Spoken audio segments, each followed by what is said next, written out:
Hello दोस्तों। उम्मीद करता हूं आप डिस्ट्रैक्शन से बचे हुए होंगे। तो इस वीडियो में मैं डिस्कस करूंगा ग्रुप डी के सारे कमेंट जो भी पिछले वीडियो में आपने किए थे पोस्ट को लेके या बाकी जितनी अदर क्यूरीज थी सारे के सारे डिस्कस करूंगा। तो सबसे रिपीटेड कमेंट आ रहे थे इस चीज को लेके कि फाइनल रिजल्ट कब आएगा और ज्वाइनिंग कब होगी, क्या आचार संहिता का इस पे असर पड़ेगा। देखो, जो आचार संहिता होती है ना उसका असर पड़ता नई रिक्रूटमेंट पे कि भाई गवर्नमेंट है ना नई वैकेंसी नहीं निकाल सकती, लेकिन जो ऑलरेडी प्रोसेस में है ना उनका रिजल्ट भी दे सकती है, उनके एग्जाम भी कंडक्ट करवा सकती है। तो इस चीज का असर इसके ऊपर नहीं पड़ेगा।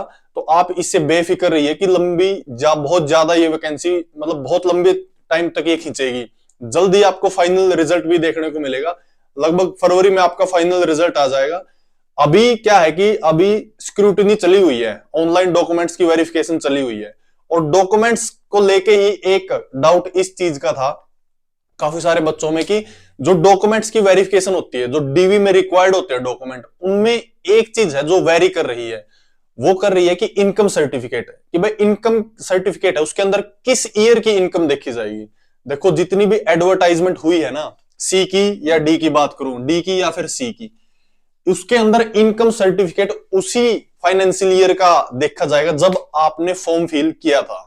ठीक है, तो उसी फाइनेंशियल ईयर का देखा जाएगा। अगर आज आपकी इनकम बढ़ गई है ना तो उसका नहीं देखा जाएगा, वही पुराना इनकम सर्टिफिकेट आपका देखा जाएगा। ठीक है, जो फैमिली आईडी के अंदर इनकम है वही पुरानी उसके अंदर ली जाएगी। इसके अलावा जो बाकी अदर डॉक्यूमेंट्स हैं जैसे कि हरियाणा डोमिसाइल या किसी का कास्ट का सर्टिफिकेट है, वो नया अपडेट करवाने की जरूरत नहीं है, आपका पुराना भी चलेगा। क्योंकि अपडेट सिर्फ उसी को करवाना होता है। फॉर एग्जाम्पल जैसे ओबीसी है, ओबीसी के अंदर एक जो इनकम का एक लेवल है, एक थ्रेशोल्ड तय किया गया है। तो हर फाइनेंशियल ईयर में इसका इनकम का लेवल चेक होता है। तो ओबीसी वाले जितने कैंडिडेट है उन्हीं को रिन्यू करवाना पड़ता है। लेकिन हरियाणा के अंदर ओबीसी अप्लाई नहीं होता, सिर्फ सेंट्रल लेवल पे होता है। तो आपको जो कास्ट सर्टिफिकेट है वो अपडेट करवाने की जरूरत नहीं है क्योंकि हरियाणा के अंदर ओबीसी नहीं है।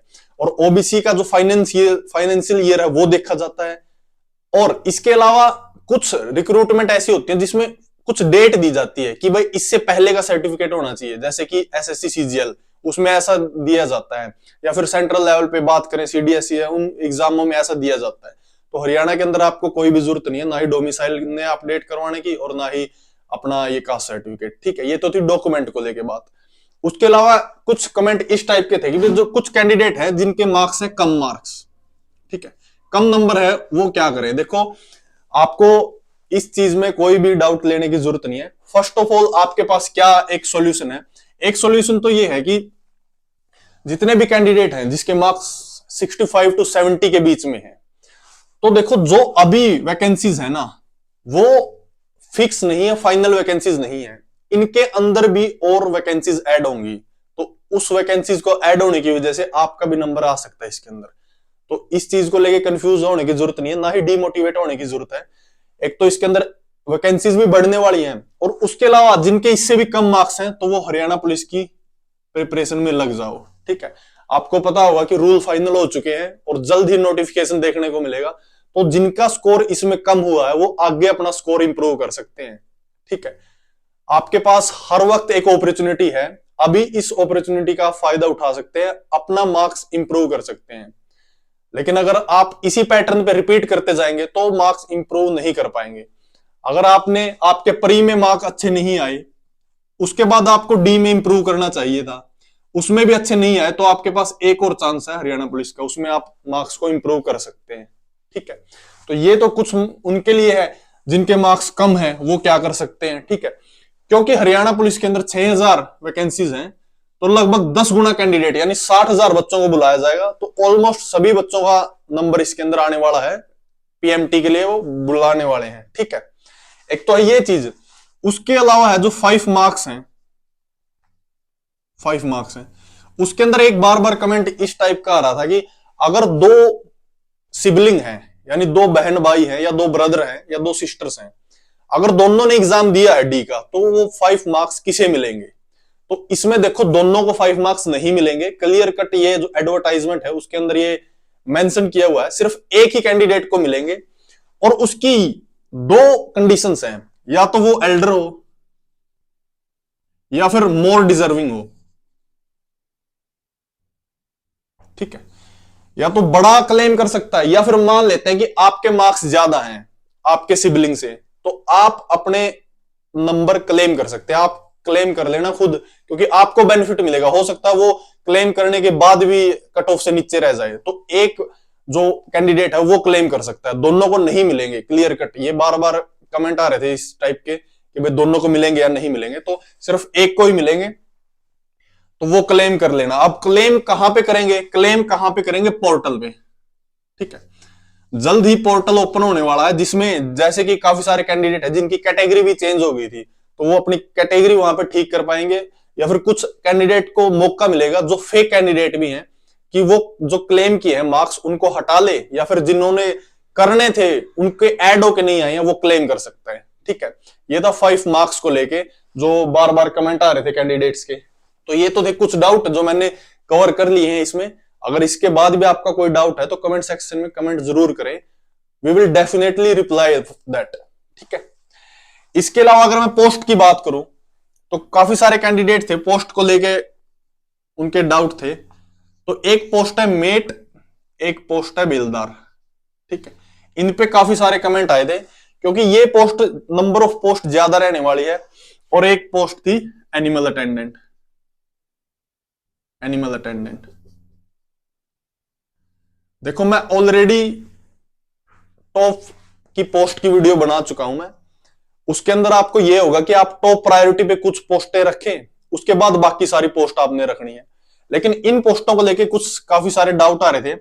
इसके अलावा जो लैब अटेंडेंट या लाइब्रेरी अटेंडेंट है उसकी वीडियो अलग से अपलोड करेंगे हम, जिसमें हम बताएंगे कि आपको कि क्या वर्क प्रोफाइल रहती है और किस टाइप के कैंडिडेट को वो ज्वाइन करनी चाहिए और क्या टाइमिंग रहती है, सारा कुछ इन डिटेल में डिस्कस करेंगे, क्योंकि वो बहुत सारे कैंडिडेट की क्यूरी है। तो एक ही वीडियो में उसको समअप कर देंगे हम, ठीक है। तो काफी सारे कैंडिडेट इसके बारे में पूछ रहे हैं। देखो इसमें 2 चीजें नोट करने की है, एक तो ये है इरिगेशन डिपार्टमेंट में और एक है पीडब्ल्यूडी में, ठीक है। जो पीडब्ल्यूडी डिपार्टमेंट है ना, आपको ये अवॉइड करना है, क्योंकि इसके अंदर जो इसका वर्क कल्चर है वो काफी डिफरेंट है।